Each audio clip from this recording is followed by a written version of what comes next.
સંદર્ભ સમજાવો, એમ જ હેડિંગ મારવાનું. પૂર્વાપર સંદર્ભ સમજાવો એટલે પરીક્ષામાં સંસ્કૃત વાક્ય આપ્યું હોય ને એનું ભાષાંતર કરવાનું અને 7-8 લીટીમાં એની સમજૂતી આપવાની. બરાબર? કઈ રીતે લખવાનું એ સમજાવું છું. નોંધો, હું 2 શબ્દ બોલીશ, તમે ચોપડીમાં જોઈ લેજો.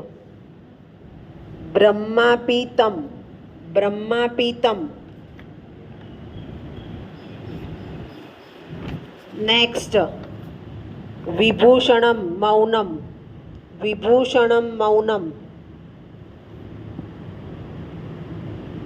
નેક્સ્ટ એટલે એના પછીનો હો ને, વિવેક ભ્રષ્ટાનામ, વિવેક ભ્રષ્ટાનામ. નેક્સ્ટ, સર્વસ્ય ઔષધમ, સર્વસ્ય ઔષધમ. નેક્સ્ટ, મનુષ્ય રૂપેણ, મનુષ્ય રૂપેણ. બધા જ યુનિટના આવી જશે. હા, અત્યારે બોલું છું એ.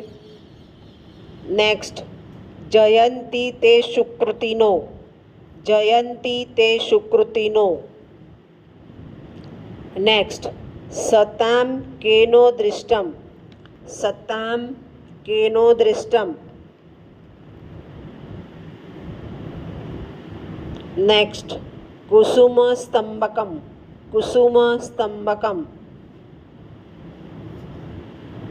નેક્સ્ટ, સર્વે ગુણા, સર્વે ગુણા. નેક્સ્ટ, યો ન દદાતિ, યો ન દદાતિ.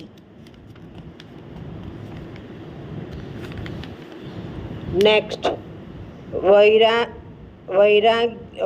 વિરાંગના એવ,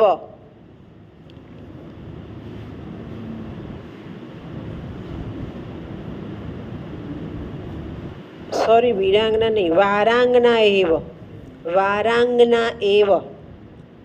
આમાં શબ્દ જુદો વાપર્યો છે પણ મેં સુધાર્યો એટલે વારાંગના એવ. નેક્સ્ટ, કૂપે પશ્ય, કૂપે પશ્ય.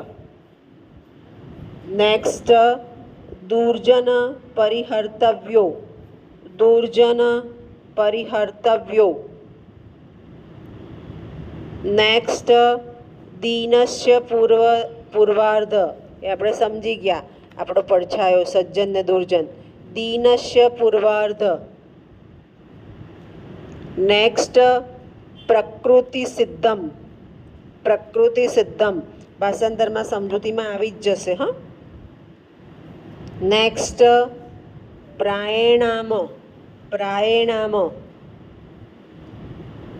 નેક્સ્ટ, સન્મિત્ર લક્ષણમ, એ પણ આપણે શીખી ગયા, મિત્રતા. સન્મિત્ર લક્ષણમ. તમે સારા કોઈ મિત્ર ના કહેવાય, આપણી જોડે ઊભો રહેવાય એ મિત્ર કહેવાય. હા ને.